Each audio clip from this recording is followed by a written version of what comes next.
Estamos de volta ao programa Bate-Papo, recebendo hoje em nossos estúdios a doutora Natasha Mendes, advogada empresarial Compliance. Hoje nós vamos falar um pouquinho sobre Compliance. Doutora, primeiramente, seja bem-vinda mais uma vez, né? Obrigada, já passou em nosso programa, muito obrigado pela presença. Hoje nós vamos falar sobre um tema, né, assim, que está, podemos dizer assim, bombando, né, que é o Compliance. Isso. Primeiramente, seja bem-vinda mais uma vez, doutora. Obrigada, Crispim. Satisfação estar com vocês. O que é o Compliance? Já vou começar com essa pergunta básica, prática, objetiva. E o que é e qual a origem no Compliance? Certo. O nome, ele é inglês, né? Então, quando a gente fala de Compliance, a gente sempre tem que fazer uma referência à língua estrangeira. Mas fazendo uma tentativa de tradução do Compliance, o Compliance ele significa estar em conformidade. Conformidade com o quê? Né? Conformidade com as leis, com as normas, as regras, tudo que diz respeito à empresa e ao segmento empresarial que está sendo estudado. Então, organizar uma empresa para estar em conformidade é o processo de consultoria de compliance, é o que faz, né, o trabalho de um consultor de programas de compliance. E aí tem que fazer uma distinção entre o programa de compliance e o programa de integridade, né? Porque o programa de integridade, a gente trata basicamente daquelas empresas que estão fazendo algum tipo de contrato com a administração pública, até porque existe uma legislação específica que regulamenta os programas de integridade.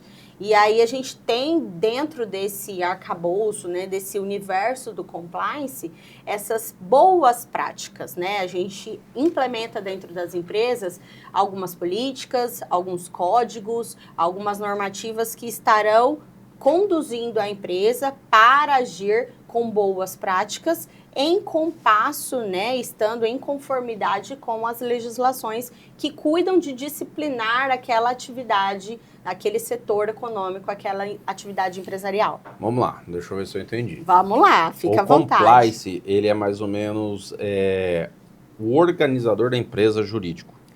Ele serve para organizar a empresa, é tipo você fazer uma auditoria de uma empresa. Você entra numa empresa, você vai pegar a parte jurídica dessa empresa, você vai fazer todo um levantamento, você vai fazer uma faxina nessa empresa e começar a se reorganizar. Sim. E com as ferramentas corretas, você vai também auxiliando e gestando essa empresa. Um dos primeiros passos que nós damos dentro de um processo de consultoria de compliance é justamente isso que você falou, fazer um mapeamento dos riscos, né? Onde estão os riscos? Onde que a empresa hoje está trabalhando? Quais são aqueles procedimentos operacionais, os procedimentos internos que estão sendo atualmente realizados, que estão em desconformidade com a lei? Esses riscos, quando a gente fala de compliance, compliance é jurídico, financeiro, ou existe vários compliance, ou é um só que engloba tudo? Engloba tudo, tá? Existem algumas pessoas na doutrina, né, alguns doutrinadores, pesquisadores, que fazem a distinção. E aí eles tratam de compliance tributário, compliance trabalhista, né, eles fazem essa separação para deixar isso um pouco mais didático, até mesmo para dentro do dia a dia da consultoria e da implantação do programa, trazer isso mais claro para quem estará conduzindo a operação internamente. Mas hoje o correto mesmo é você falar de um compliance de modo geral. Porque afinal de contas, Crispim, imagina só, a gente tenta fazer a implantação de boas práticas de conformidade no setor tributário, no setor financeiro, dentro daquele aspecto ali contábil. E aí a gente organiza a casa, organiza a empresa nesse sentido. Em contrapartida, você deixa ela desabrigada em aspectos trabalhistas, que são de suma importância. Você não pode dizer que aquela empresa toda ela está em conformidade, porque você cuidou de mapear e organizar os riscos específicos de um ponto, de um aspecto da empresa. O outro ponto, ele não foi observado. Então, você não fala que aquela empresa está em conformidade, tá? Mas a quem aplica os programas de compliance, talvez para tornar esse processo um pouco mais didático, faz essa distinção, mas na prática ela precisa ser considerada num todo, tá? Certo. E como o conceito evoluiu ao longo dos anos e se tornou essencial para as empresas, doutora? Esse Porque conceito, dos últimos anos para cá se ouve muito falar no com compliance, né? certeza, com certeza. Só para finalizar o conceito, podemos dizer que é uma junção de várias funções o compliance, seria isso? Sim, a gente pode... Jurídico, financeiro, administrativo, Isso, contábil. Aí sim. junta tudo e faz todo um... Você faz essa união dos setores, né, Uhum. para fazer um Aí no mapeamento caso, dos riscos. é um só profissional que faz isso ou é uma equipe de profissional? Sim, a gente tem uma consultoria com equipes que são com Então, no caso, é uma multiprofissionais. empresa especializada em compliance Isso. que faz essa consultoria. Ah, Presta essa entendi. Eu consultoria. pensei que era mais ou menos assim, dar um exemplo claro, né? Tipo um coach. Não, É a a gente pessoa, eu tem sou a pessoa, eu sou o profissionais. compliance, eu vou fazer tudo. Não, Não. Então, tipo assim, funciona a assim. empresa é uma empresa especializada, ela Isso, vai, eu tenho a minha empresa, que é o meu programa, o bate-papo, eu vou contratar. E aí a isso, sua empresa, por exemplo, isso, e aí ela vai fazer todo, que aí isso. dentro da sua empresa tem todos os segmentos. Exatamente. A gente faz a consultoria, a minha empresa de consultoria em compliance, ela faz a consultoria do projeto de compliance Uhum. para a sua empresa, faz todo o passo a passo da implementação, inclusive com auditorias, como você bem colocou, mapeando todos os riscos e já deixa a sua empresa com todas as evidências de documentos que são necessárias para dizer que você está em conformidade. E dentro da minha equipe, a gente tem profissionais de vários segmentos que me auxiliam nesses projetos. Até porque, geralmente, a gente precisa de psicólogo para fazer um treinamento e uma capacitação, a gente precisa de contador para fazer análise de documentos contábeis que são levantados pela empresa. Então, sem essas várias habilidades técnicas de outros colaboradores da minha empresa, a gente não consegue ofertar para vocês um bom programa.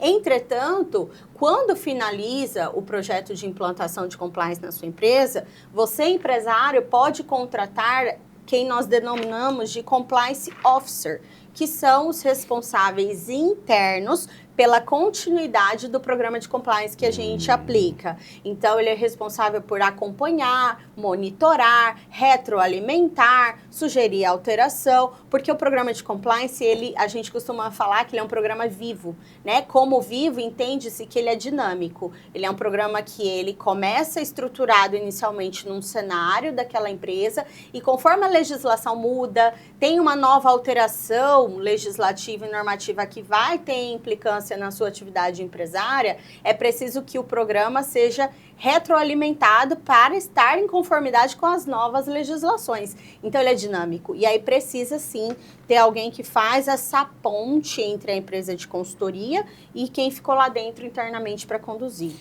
Quais são os principais elementos que compõem um programa de compliance de excelência, né, eficaz? Exemplos de ferramentas e processos utilizando no dia a dia para garantir a conformidade, né? Código de conduta, políticas internas, sim, canais, entre outros. Basicamente, a gente precisa deixar claro aqui, o compliance, como eu sempre falo nos meus treinamentos e até nos meus trabalhos acadêmicos, já que eu sou mestranda, né, em compliance, eu falo que o compliance, ele é um projeto de alfaiataria, tá? Por quê? Porque ele é feito sob medida. Então, cada empresa vai deixar claro para os consultores de compliance o que ela está precisando, qual é o cenário que ela vive e quais são os principais pilares que ela vai precisar, né? É claro que pela doutrina, né, pela parte teórica, nós já temos alguns que são pré-definidos. Então, como você muito bem citou, existem os códigos de conduta e ética, existem as políticas internas, existe um treinamento, uma capacitação, existem os canais de conduta, né, que são os canais de denúncia, melhor dizendo, que a gente deixa sempre já à disposição para que a empresa possa receber relatos de não conformidade e, além disso, a gente sabe muito bem que precisa do apoio da alta administração, tá? Esse é um ponto crucial, porque não adianta a gente trazer toda aquela parametrização, deixa a empresa redondinha, deixa ela sempre em conformidade com tudo que está ditando as normas do mercado, se a alta administração ela não apoia os projetos, ela não apoia as novas normativas que a gente vai aplicar. Porque código, política, tudo isso são normativos internos que a gente acaba criando. Mas se a diretoria ela não encabeça a ideia, ela não compra a ideia e ela não replica isso no seu dia a dia, nas suas atitudes, nas suas tomadas de decisão, a gente fala que ele não é um compliance efetivo, né? Que foi a sua pergunta, um compliance de excelência. E ele acaba sendo um compliance para inglês ver, né? Aquele que fica só na gaveta, só tem o documento. Aí entra aquela situação, né? Às vezes a pessoa ela contrata, ela faz toda essa consultoria, só que ela não está aberta a aceitar e executar sugestões. E aí é mais fácil colocar culpa num projeto, falar que é o projeto que não deu certo, do que também ela não ceder, podemos dizer. Nós vamos para um breve intervalo, aí na volta nós vamos falar um pouquinho sobre as leis. Combinado. Regem, né, o compliance. Combinado. 2 minutinhos. Quer fazer negócios com o agro e se conectar com grandes marcas? Participe da Feira de Negócios Green Farm 2024, com as melhores marcas e empresas, leilões, exposição de animais, painéis e fóruns de discussões sobre a produtividade agrícola mundial, de 12 a 14 de setembro, no aeroporto da Bom Futuro. Green Farm 2024. Participe! www.greenfarmbrasil.com.br. Todo dia é um bom dia para economizar e encher o carrinho no Forte Atacadista. Confira. Capo de contraflé subif a vácuo quilo 22,90. Fraldinha bovina friboi a vácuo quilo 29,90. Colchão mole subif a vácuo quilo 29,90. Óleo de soja Concorde 900 ml 5,49. Coxa de frango sadia IQF o quilo 9,49. Forte Atacadista. Bom negócio todo dia.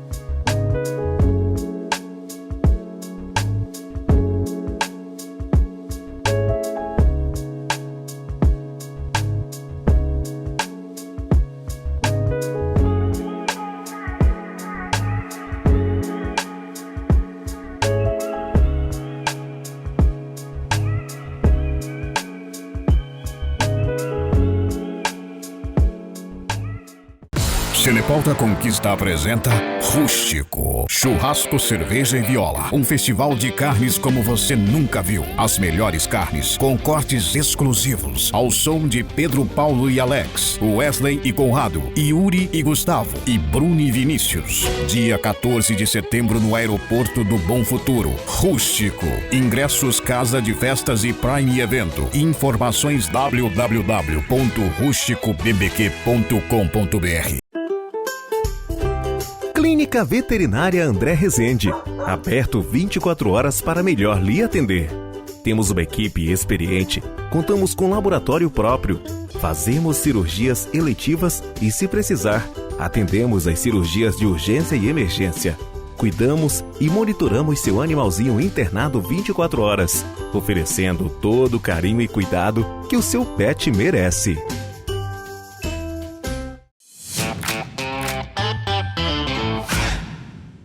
Estamos de volta, programa Bate-Papo, recebendo hoje no nosso programa a doutora Natasha Mendes. Mais uma vez, muito obrigado, seja bem-vinda. Obrigada. Falando hoje um pouquinho sobre compliance. Exato. Doutora, quais são as principais leis e regulamentos no Brasil que exigem a implantação de compliance nas empresas? Certo. Lei anticorrupção, Lei Geral de Proteção de Dados, entre outras. Exatamente. Na verdade, assim, no Brasil, começou a falar-se fortemente em compliance a partir da vigência da lei anticorrupção. Sim. Inclusive, final do ano passado, ela completou 10 anos.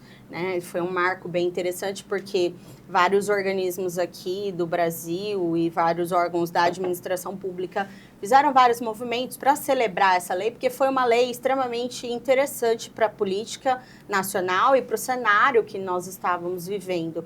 E com isso, começaram a surgir as legislações estaduais, as legislações municipais, para trazer efetividade à lei anticorrupção. Então, o nosso estado, inclusive o Mato Grosso, é um estado referência em legislações que ditam questões de programas de integridade, inclusive porque a nossa procuradoria, ela está sempre muito preocupada em como conduzir os programas de integridade do estado. Então, essa legislação, ela trouxe, né, a lei anticorrupção, que acabou de completar 10 anos, ela trouxe um marco muito importante para começar a falar-se em compliance no Brasil, porque ela começou, então, a ditar essas regras de como as empresas precisariam começar a conduzir as suas atividades, em especial aquelas que contratam com a administração pública, e aí a gente estaria falando especificamente dos programas de integridade. Mas o que dá para a gente trazer aqui de interessante sobre essas novas leis,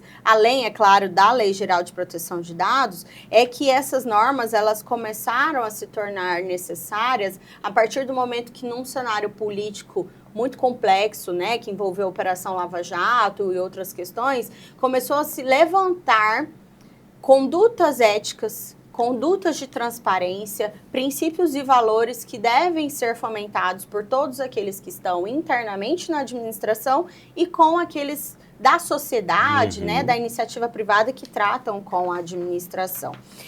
A Lei Geral de Proteção de Dados mesmo, ela é um excelente marco porque ela, nesse particular do compliance de dados, ela garante para a sociedade de modo geral, nessa era digital, né, onde dados são ativos hoje mais valiosos que o petróleo, algumas pessoas comentam a respeito, de uma proteção eficaz, né, para o indivíduo, para a pessoa natural. Então, falar de proteção de dados, falar de compliance, é trazer cada vez mais à tona a preocupação do Estado de regulamentar os principais direitos do cidadão enquanto cidadão, né, que a Constituição traz isso para a gente, e preocupar de uma maneira que, qual o cenário que nós estamos vivendo, né, um cenário político, um cenário virtual preocupante, onde a gente tem que focar os nossos olhares, né.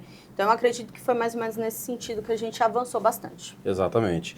Quais são as tendências emergentes, né, em compliance que as empresas devem estar atentas?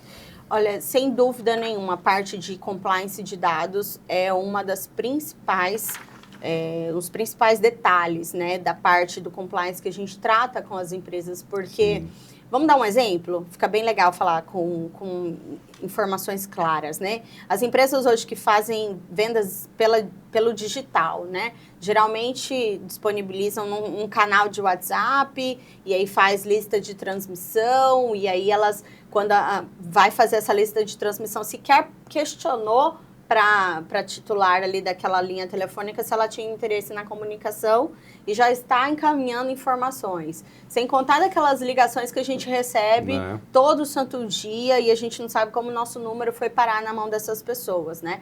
E aí existe, Crispim, aquela questão do efeito dominó. Existe uma cadeia de fornecimento no mercado que hoje, se uma pessoa ela está em conformidade, né, está em compliance, ela não vai contratar com quem não está em conformidade. Senão, ela vai acabar entrando em desconformidade, porque, afinal de contas, ela vai ter um contrato com risco, né? Então, assim, efeito dominó. Se um está, o outro precisa estar sob pena de não se perpetuar, né?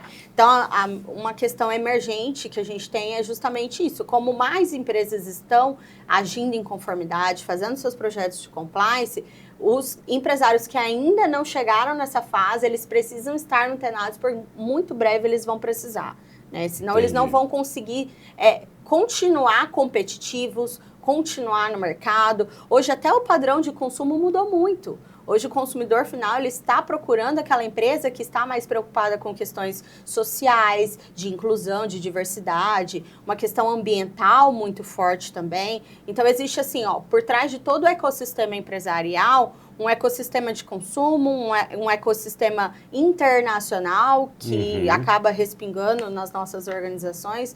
Tudo isso acaba gerando esse efeito dominó que eu comentei. Certo. Doutora, quero agradecer, mas antes de encerrar, tem uma perguntinha básica, né? Mas eu acredito que muitas pessoas estão em dúvida, né? O compliance em si, quando a gente fala dele, qual o tipo de CNPJ em específico, assim, qual o tipo de empresa, qual o tamanho, desde quando até quando eu posso tá providenciando, né, tá contratando o serviço de compliance? Como que funciona nesse sentido? Legal, realmente é uma dúvida e é importante a gente falar sobre isso porque as pessoas acham que não se aplica, né? Ah, no meu negócio não se aplica. E hoje, sou pequeno demais ou sou grande demais? Não existe essa distinção, tá? Qual que é a melhor empresa para se aplicar? Meu segmento. Isso, qual é a melhor empresa para se aplicar o compliance? É aquela empresa que quer continuar operando o seu negócio de forma saudável.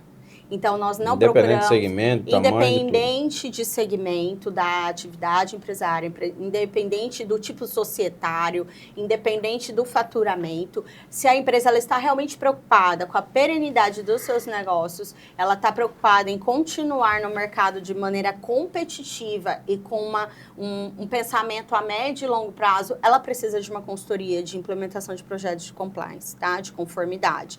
Porque os focos, né, que serão estabelecidos nesses programas, eles vão tender a melhorar a eficiência do seu time, a melhorar, mitigar os riscos da sua organização. Então, a gente não pode pensar que é apenas para a empresa que contrata com a administração ou que é apenas para a empresa de grande porte, empresas que têm contratos internacionais. Não, essas empresas que eu estou citando aqui por último, elas precisam disso por uma disposição legal, porque isso já está regulamentado pela lei. Mas não é necessariamente esse tipo de empresa que é o foco. É aquele empresário que quer crescer.